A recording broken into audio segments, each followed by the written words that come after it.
डाम्पार गारि आरो स्कुटिजों सौग्रावलायनानै जायगायावनो सासे सुबुंनि जिउ खहा। तामुलपुर पुलिस थानानि सिङाव थानाय गरेश्वर सकआव दिनै 1:30 बाजिसोआव लामानि जाब्रबथायजों जायगायावनो जिउ गोमानो गोनां जादों। पुलिस बिफाना फोरमायनाय बायदिब्ला खारबाय थानाय AS 25 DC 4831 नं डाम्पार ट्राक गारिनि उनजों AS 287253 नं स्कुटि गंसे फैबाय थानाय समाव खारबाय थानाय डाम्पार गारिया हरखाब ब्रेक हमना होनायाव उनथिंजाय फैनाय स्कुटिया हरखाबै डाम्पारनि उननि साखायाव हाब्र'नानै जायगायावनो जिउ गोमायो। जिउ गोमानाय सुबुंखौ पारागावनि गलक बसुमतारी 49 बोसोर बैसोनि होननानै सिनायनो हानाय जादों।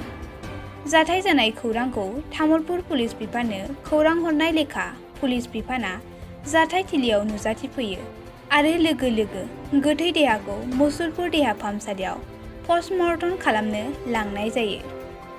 गलक बसुमतारीखौ नलबारि एग्रिकालचार बिफानाव साख्रि मावोमोन होनना मोनथिनो मोननाय जायो। घटनाটোত মানুহজন চিনাক্ত হৈছে, গতিকে ডাম্পাৰ আৰু এই স্কুটিৰ মাজত মুখামুখি সংঘৰ্ষ হৈছে, লগতে মানুহজন ডাম্পাৰৰ চকাত পৰি যায়, গতিকে মানুহজন স্পট ডেথ হৈছে, গতিকে মানুহজন চিনাক্ত কৰা হৈছে আৰু পাছত মানুহজনৰ গোলক বসুমতাৰী বুলি মানুহবোৰ ঘৰৰ মানুহ আহিছে আৰু চিনাক্ত কৰা হৈছে। ঘৰ ওচৰতে ইয়াতে চাকৰি কৰে বুলি শুনিছোঁ। ঠিক আছে, দুইখন গাড়ী এফালৰ পৰা আহি আছিল, একে দিশৰ পৰা আহি আছিল, কিন্তু ব্ৰেক মাৰাৰ ফলত ৰাস্তাৰ গণ্ডগোলৰ বাবে ৰাস্তাটোৰ অলপ অৱস্থাটো বেয়া। ব্ৰেক মাৰাৰ ফলত তেওঁ গাড়ীখনৰ আগত পৰি গ'ল আৰু তেওঁৰ মৃত্যু ঘটিল।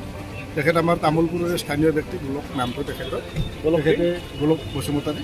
তেখেতে এগ্ৰিকালচাৰ অফিচত কাম কৰে বুলি ইয়াত দুৰ্ঘটনা হৈ গ'ল। আমাৰ তামোলপুৰৰে স্থানীয় ব্যক্তি গোলক বসুমতাৰী ডাঙৰীয়া, তেখেত এগ্ৰিকালচাৰ অফিচত কাম কৰে বুলি আমি গম পাওঁ। তেখেতৰ ডাম্পাৰৰ চকাৰ তলত পৰি মৃত্যু ঘটিল। তো আমি ৰাস্তাটোৰ কিছু কাৰিকৰী অসুবিধাৰ বাবে বা ৰাস্তাটো বেয়া হোৱাৰ বাবে এই দুৰ্ঘটনাটো সংঘটিত হোৱা বুলি আমি অনুমান কৰিছোঁ।